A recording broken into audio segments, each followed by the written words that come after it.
تو اہدنا الصراط المستقیم صراط الذین انعمت علیہم، اے اللہ ان لوگوں کا راستہ جن پر تو نے انعام کیا. تو انعام یافتہ لوگوں کا راستہ وہی ہے جو قرآن و سنت کو فالو کرتے ہیں اور سیدھے راستے پہ چلتے ہیں. اور قرآن میں ایک اور جگہ اس کو بیان کیا اللہ تعالیٰ نے کہ من النبیین والصدیقین والشہداء والصالحین، فرمائے انعام یافتہ لوگ یہ ہیں پیغمبر، صدیقین یعنی سچے لوگ، اس کی میں ابھی تفصیل بیان کرتا ہوں، شہداء اور صالحین عام نیک مسلمان. تو یہ جس حساب سے انعام یافتہ لوگوں کے درجات ہیں اللہ نے اسی حساب سے بیان کیا. سب سے پہلے پیغمبر، تو پیغمبروں کے راستے کو ہمیں فالو کرنا ہے. دوسرے نمبر پہ صدیقین. صدیق کہتے ہیں عربی میں صادق کہتے ہیں سچ بولنے والا. صادق کسے کہتے ہیں؟ سچ. پاکستان کے آئین میں لکھا تھا نا کہ جو ملک کا صدر یا وزیر اعظم وہ صادق اور امین ہوگا. تو بجائے اس کو کہ ہم صدر کو صادق اور امین کو تلاش کرتے، ہم نے صادق اور امین کی شرط کیا کر دی؟ نکال دی. وہ نادرہ کے آفس میں وہ 50-50 پہلے آیا کرتا تھا، اس میں وہ میں نے بتایا تھا نا واقعہ، ایک خاتون آئیں، اس نے کہا کہ آفیسر سے آ کے کہ آپ نے شناختی کارڈ میں مجھے بیوہ لکھ دیا ہے، میرے تو میاں زندہ ہے، میں ان کو ساتھ لے کے آئی ہوں، تو اس کو صحیح کریں آپ. اس نے کہا اچھا ٹھیک ہے، بندوق اٹھا کے میاں کو گولی مار دی. تو اس نے کہا یہ کہ کہہ رہے ہیں صحیح ہو گیا، بیوہ ہو گئی آپ. تو ایک کریکشن کا طریقہ یہ ہوتا ہے کہ جو لکھا ہوا ہے اس کو اس طرح سے صحیح کیا جائے، اور ایک طریقہ یہ ہوتا ہے کہ لکھے ہوئے کو چینج کر دیا جائے. تو ہمارے والوں نے کیا کیا کہ وزیر اعظم یا صدر کا صادق اور امین ہونا ضروری ہے، تو بجائے اس کے کہ اس کو صادق امین بنانے کی کوشش کرتے تو وہ شرط کیا کر دی، صادق امین والی شرط کیا کر دی، اسی کو ڈاکومنٹ سے نکال دیا. تو دونوں طریقے ہیں کریکشن کے، یا تو اس کو بیوہ کر دو یا وہاں بیوہ کو کیا کر دو، شادی شدہ کر دو. تو یہ الحمدللہ دونوں طریقوں پر ہمارے ملک میں عمل ہوتا ہے الحمدللہ. تو اہدنا الصراط المستقیم صراط الذین انعمت علیہم، اللہ جی. تو انعام یافتہ لوگوں کا راستہ تو اللہ نے پہلے بیان کیا انبیاء. دوسرے نمبر پہ صدیق. میں صدیق کا بتا رہا تھا، صادق کہتے ہیں سچ بولنے والا، اور صدیق مبالغہ ہے. میں نے بتایا تھا نا کچھ صیغے کس کے ہوتے ہیں؟ مبالغے کے ہوتے ہیں، یعنی بہت زیادہ سچا. اور صدیقین اس کی جمع آتی ہے. تو بہت زیادہ سچا یہ منافق کا اپوزٹ ہے. منافق کہتے ہیں جھوٹا، یعنی دل میں کچھ اور عمل کچھ اور. تو صدیق کا مطلب ہوتا ہے بہت زیادہ سچا، یعنی جس میں منافقت بالکل بھی نہ ہو. اور منافقت بالکل بھی نہ ہونے کو ہم آسان لفظوں میں یوں ڈیفائن کر سکتے ہیں کہ جس کے قول و عمل میں تضاد نہ ہو، کہ کہتا کچھ ہو کرتا کچھ اور ہے. کیونکہ جو اس طرح کے لوگ ہیں نا جو کہتے کچھ ہیں کرتے کچھ اور ہیں، ان کو فالو کرنے کی ہمیں اجازت نہیں ہے. ایک نمبر لوگوں کو فالو کرنے، تو یہ ایک نمبر وہی ہوتے ہیں کہ جو کہتے ہیں خود بھی اس پر عمل کرتے ہیں. ایک بات ہو گئی. دوسری بات کہ بعض لوگ کہتے ہیں کہ ہی غلط رہے ہوتے ہیں، لہذا اسی غلط پہ چل بھی رہے ہوتے ہیں. سمجھ رہے ہیں نا بھائی؟ منافق تو وہ بھی نہیں ہوتے نا، وہ کہہ غلط رہے ہوتے ہیں، کہتے ہیں بھائی شراب صحیح ہے لہذا ہم پیتے ہیں، چھپ کے تھوڑی پیتے ہیں، بتا کے پیتے ہیں. تو یہ بھی تو منافق نہیں ہوا نا، قول و عمل میں تضاد تو نہیں ہے نا. تو یاد رکھیں اس سے وہ قول مراد ہے کہ قول بھی صحیح ہو. صدیق میں وہ سچا کہ جو کہتا بھی کیا ہو، صحیح بات کہتا ہو اور پھر اس پر عمل بھی کرتا ہو. اور صحیح بات کہنا علم کے بغیر ممکن نہیں ہے، وحی کی ہدایت کے بغیر درست نتیجے تک پہنچنا ممکن نہیں ہے. اور وحی کا علم یا تو پیغمبروں کو ہوتا ہے یا علماء کو ہوتا ہے جو پیغمبروں کے وارث ہیں. اس لیے علماء نے لکھا ہے کہ صدیق کا مفہوم یہ ہے وہ علماء جن کا عمل ان کے علم کے مطابق ہو. یہ بہت زبردست تفسیر ہے صدیق کی. اب لوگ کہتے ہیں صدیق میں کہاں لکھا ہوا ہے علماء جن کا عمل ان کے، یہ اس طرح سے سمجھ میں آئے گی پوری بات. کیونکہ علماء وہ بات علم صحیح ہوتا ہے ان کے پاس، لہذا وہ جو قول کریں گے وہ قول بھی کیا ہوگا؟ صحیح. لیکن یہ ضروری نہیں ہے کہ وہ جو عالم صحیح بات کر رہا ہو اس پر عمل بھی کرتا ہو، کیونکہ فاسق فاجر بھی تو ہوتے ہیں نا، 2 نمبر بھی تو مولوی ہوتے ہیں نا مارکیٹ میں. تقریر تو بہت اچھی ہے لیکن عمل کیا ہے؟ زیرو ہے. تو اس لیے اس سے مراد کیا ہے؟ با عمل علماء. اور ویسے بھی اللہ کے ہاں انبیاء کے بعد سب سے بڑا مقام با عمل علماء کا ہے. تو اس ترتیب کے حساب سے بھی ہے، یہ پوری امت کا اجماع ہے کہ انبیاء کے بعد اللہ کے ہاں سب سے بڑا مقام کس کا ہے؟ با عمل، یعنی نبی کے بعد سب سے بڑا مقام ہے با عمل علماء کا. تو صدیق جو انعام یافتہ لوگ ہیں، سب سے پہلے پیغمبر، اس کے بعد با عمل علماء. تیسرے نمبر پہ شہداء. شہداء کو یہاں ذکر اس لیے کیا کہ شہداء کا مطلب یہ ہے کہ جنہوں نے دین کے لیے اپنی جان کی بازی لگا دی. تو جن کا جذبات ایسے ہوں دین کے لیے قربانی دینے کے اور اتنا زیادہ آخرت کی طلب ہو، تو ان لوگوں کو بھی ہمیں فالو کرنے کا اللہ نے حکم دیا. والصالحین چوتھے نمبر پہ بیان کیا کہ عام نیک مسلمان جو اتنے اونچے مراتب پر تو نہیں ہے لیکن وہ سیدھے راستے پہ چلنے والے. تو یہ 4 طرح کے لوگ ہیں جو اللہ نے فرمایا انعام یافتہ ہیں. تو ان کا خلاصہ یہی ہے کہ جو بھی شریعت کو فالو کر رہا ہے. جو جتنا زیادہ فالو کر رہا ہے اس کو اتنا زیادہ ہمیں فالو کرنے کا حکم ہے. تو یہ ہے صراط الذین انعمت علیہم. آگے غیر المغضوب علیہم ولا الضالین.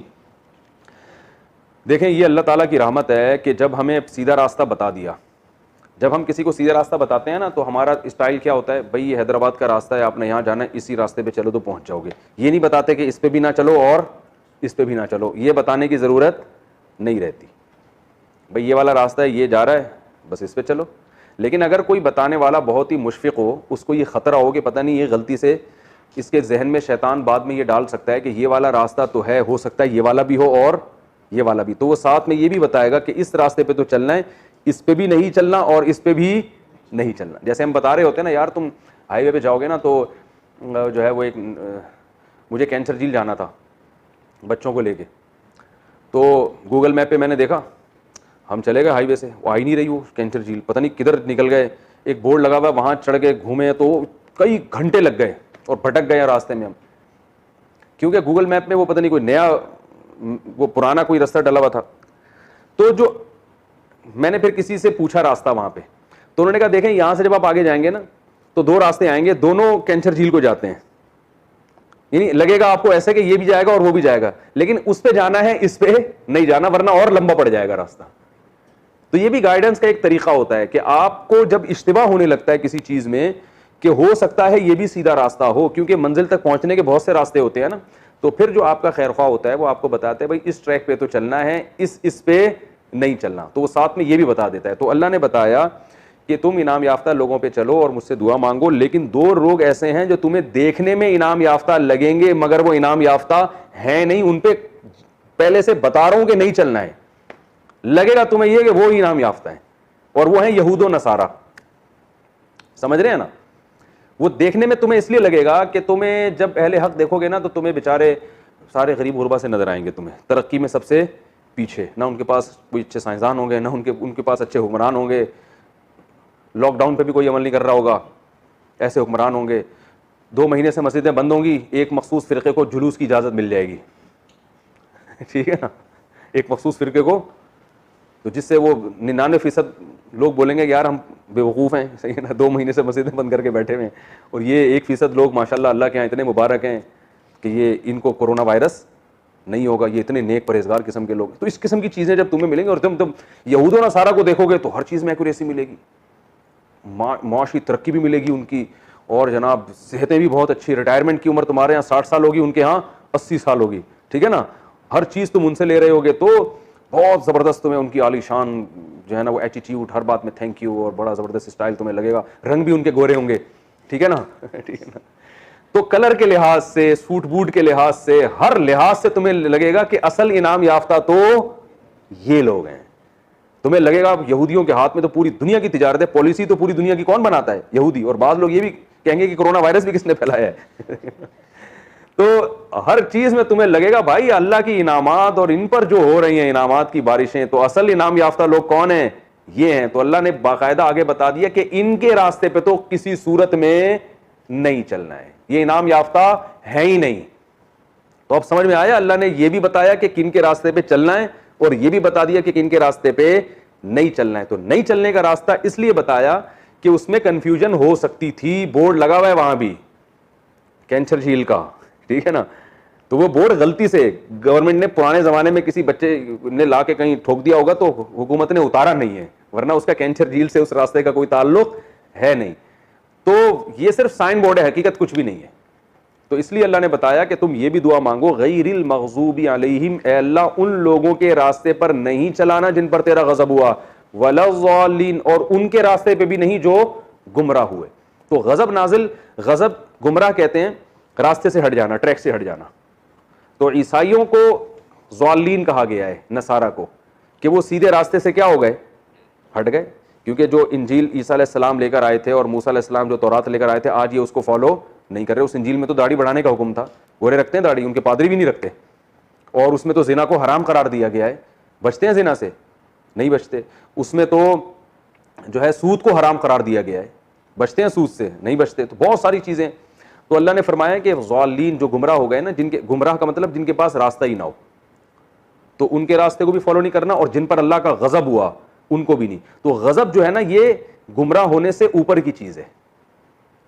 اس لیے علماء نے اس کی تفسیر بیان کی ہے کہ غضب سے وہ لوگ مراد ہیں جن کو سیدھا راستہ معلوم ہو پھر بھی اس پہ نہ چل رہے ہوں, یہ بڑے مجرم ہیں. تو یہودی بھی جو ہے نا, ان کو سیدھا راستہ عیسائیوں سے زیادہ معلوم ہے, کیونکہ آج تورات میں تحریف کم ہوئی ہے, انجیل میں زیادہ. تو ان کے پاس سیدھا راستہ جو ہے اور اسلام کے برحق ہونے کے دلائل, وہ عیسائیوں کے پاس جتنے دلائل ہیں نا, اس سے زیادہ کس کے پاس ہیں؟ یہودیوں کے. تبھی آپ دیکھیں یہودی اپنی شریعت کو آج بھی بہت سی چیزوں میں فالو کرتے ہیں, اس لیے کہ ان کے پاس شریعت محفوظ ہے. عیسائیوں کے پاس تو کچھ بچا ہی نہیں ہے بیچاروں کے پاس. تو یہودی آج بھی ذبح کر کے کھاتے ہیں, کیونکہ ان کے پاس تورات کی وہ آیتیں موجود ہیں, داڑیاں بھی رکھتے ہیں, تورات کی آیتیں موجود ہیں ان کے پاس, تورات میں لکھا ہوا ہے کہ داڑھی بڑھاؤ. تو اللہ نے فرمایا کہ ان کے پاس تو علم ہے اسلام کے برحق ہونے کا, اس جان بوجھ کر یہ کیا کرتے ہیں, اسلام کو فالو نہیں کرتے, اور اپنے پیغمبروں کو بھی انہوں نے جان بوجھ کر فالو نہیں کیا. دیکھیں نا موسیٰ علیہ السلام کے ساتھ کیا کیا ان لوگوں نے. اور عیسائی کے ان بیچاروں کے پاس سیدھا راستہ ہے ہی نہیں, سرے سے گائیڈنس ہی ختم ہو گئی, تو یہ سیدھے راستے سے ہٹ گئے. تو غضب کس پر ہوا؟ ان لوگوں پر جن کو راستہ معلوم تھا پھر بھی نہیں چلے, یہ زیادہ بڑے مجرم ہیں. اور اس سے کم درجے کے مجرم ہوئے جن کے پاس اب سیدھا راستہ ہے ہی نہیں, تو بھٹک گئے وہ. تو اس لیے اللہ فرماتے ہیں کہ ان لوگوں کے راستے پہ بھی نہیں چلنا جن پر غضب نازل ہوا, اور ان لوگوں کے راستے پر بھی نہیں چلنا جو راستے سے ہٹ گئے. تو یہ آیت میں تو عموم ہے, عموم اس لیے ہے کہ جو بھی علم کے باوجود گمراہی اختیار کرے گا تو اس پہ بھی نہیں چلنا, اور جس کے پاس سرے سے علم ہی نہ ہو اس کے راستے کو بھی فالو نہیں کرنا. اس میں وہ تمام صوفیہ بھی داخل ہو گئے جو نیک تو بہت ہوتے ہیں مگر علم ان کے پاس نہیں ہوتا. لوگ ان کی بزرگی کو دیکھ کر ان کو فالو کر رہے ہوتے ہیں کہ یار گنجے کے سر پہ ہاتھ رکھا, بال نکل آئے اور پھونک لگائی اور بندہ کھڑا ہو کے بیٹھ گیا. یہ نہیں دیکھتے کہ کہاں سے علم حاصل کیا. بھائی نالج ہے, نالج والج کچھ نہیں ہے, بس ہوائی باتیں آسمانی باتیں کر رہے ہیں. یوٹیوب پہ دیکھ لیں آپ, بہت سے ایسے لوگ ہیں آسمانی باتیں ہیں, بس وہ حضرت جی نے فرمایا دامت برکاتہم نے جواب میں یہ فرمایا, پھر حضرت جی نے جواب, کوئی قرآن و حدیث سے ان کو ذرا بھی مناسبت نہیں ہوتی. تو اللہ نے فرمایا کہ یہ وہ لوگ ہیں جن کے پاس سیدھا راستہ ہے ہی نہیں, اور کچھ ایسے ہیں جن کے پاس ہے مگر جان کر پھر بھی عمل نہیں کرتے. تو دونوں کے راستے پہ تم نے نہیں چلنا ہے, اور اس کا اولین مصداق ہیں یہود اور نصارہ. تو یہ سورہ فاتحہ میں ہمیں پہلے اللہ نے بتا دیا کہ بھائی ایسے سیدھا راستہ تمہیں ملے گا اور ان لوگوں کے راستے پہ کو تم نے فالو نہیں کرنا. تو اس کے بعد آگے جو پورا قرآن سورہ بقرہ سے شروع ہو رہا ہے وہ پھر سیدھا راستہ اللہ نے اس میں بیان کیا اور بتایا کہ ان کو دیکھو کہ اس راستے پہ چلنے والے جو لوگ تمہیں نظر آئیں تو ان کو تم نے فالو کرنا شروع کر دیتا. پھر آگے پورا قرآن ہے.